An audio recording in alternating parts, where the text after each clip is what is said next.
రోజు నేను ఇలా మాట్లాడుతుంటే మీరు ఆశ్చర్యపోవచ్చు. నేను పల్లెటూరులో చదువుకున్నాను, తెలుగు మీడియంలో. నా కజిన్స్ అందరూ సిటీస్లో చదువుకున్నారు. బికాజ్ మై మమ్మీ పల్లెటూరులో గవర్నమెంట్ జాబ్ చేయవలసి వచ్చింది కాబట్టి. ఈరోజు నేను ఇంగ్లీష్ మాట్లాడితే నా ఇంగ్లీష్ మీడియంలో చదువుకున్నటువంటి నా కజిన్స్, నాతో కలిసి పెరిగిన వాళ్ళకి ఆశ్చర్యం వేస్తుంది. నా దగ్గర ఉన్నంత రిచ్ వొకాబులరీ వాళ్ళ దగ్గర ఇంగ్లీష్లో లేదు. నా క్లాస్మేట్స్ ఈ సిటీలో కూడా ఉన్నారు, చాలా చక్కగా సెటిల్ అయ్యారు నా క్లాస్మేట్స్. స్కూల్లో ఐ వాజ్ ఎ టాపర్. కానీ స్కూలు ఎండింగ్లో 10th క్లాస్ 6 months అయ్యేటప్పటికి, హాఫ్ ఇయర్లీ అయ్యే టైంకి మమ్మీ డాడీ ఇద్దరు ఆఫ్రికా వెళ్ళిపోయారు. నేను గార్డియన్స్తో ఉన్నాను.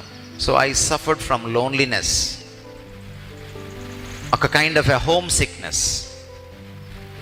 అండ్ నాకు ఇష్టమైనటువంటి కోర్స్ని, గ్రూప్ని ఇప్పించడానికి మా గార్డియన్స్ సంతకం పెట్టనన్నారు.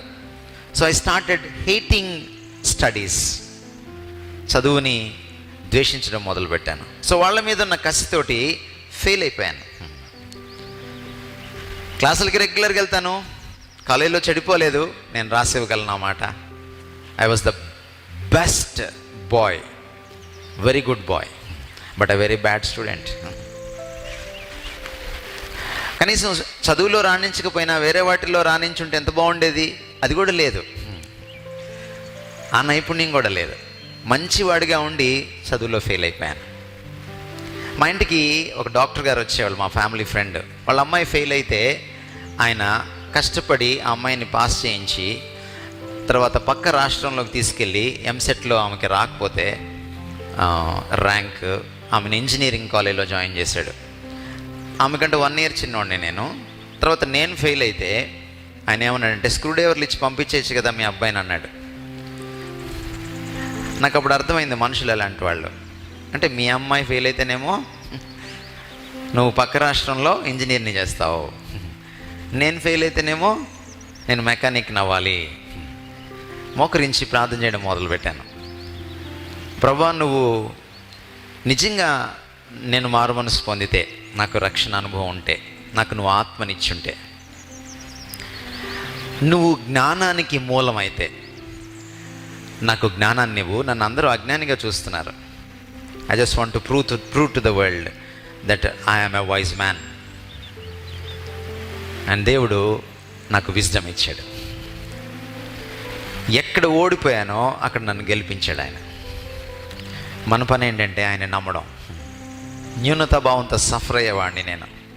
ఎవరైనా ఇంటికి వస్తే వాళ్ళకి గుడ్ మార్నింగ్ చెప్పాలంటే నాకు కాళ్ళలోనికే. Such a timid boy I was. కానీ ఈరోజు నా 1000 మందితో నేను మాట్లాడగలను. నేను ఎస్పీలతో మాట్లాడాను, ఐఏఎస్ ఆఫీసర్స్తో మాట్లాడాను యేసు ప్రభు గురించి కూడా. నక్సలైట్లతో కూర్చొని ప్రత్యక్షంగా వాదించాను, బైబిల్ కరెక్ట్ అని, కార్ల్ మార్క్స్ కంటే కూడా యేసు ప్రభు గొప్పవాడని. God has given me courage. భారతదేశంలో ఉన్నటువంటి పెద్ద పెద్ద సైంటిస్టులతో కూర్చున్నాను. They could not answer my questions. I'm just an MA.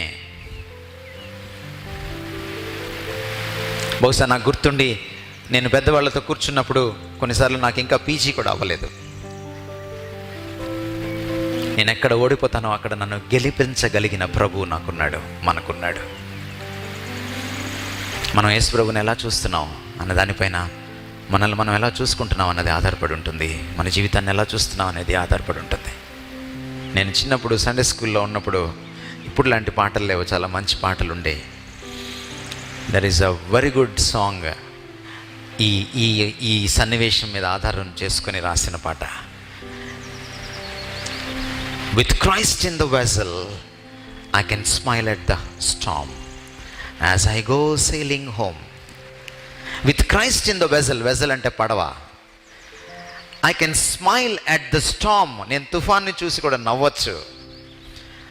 As I go sailing home, నేను ఇంటికి వెళ్తూ ఉన్నప్పుడు పడవ నడిపించుకుంటూ. With Christ in the vessel, యేసు నాతో ఉంటే నేను ఎంత పెద్ద సమస్యనైనా చిరునవ్వుతో ఎదుర్కోగలను. That's Jesus. He's bigger than your problems, your temptations and your trials.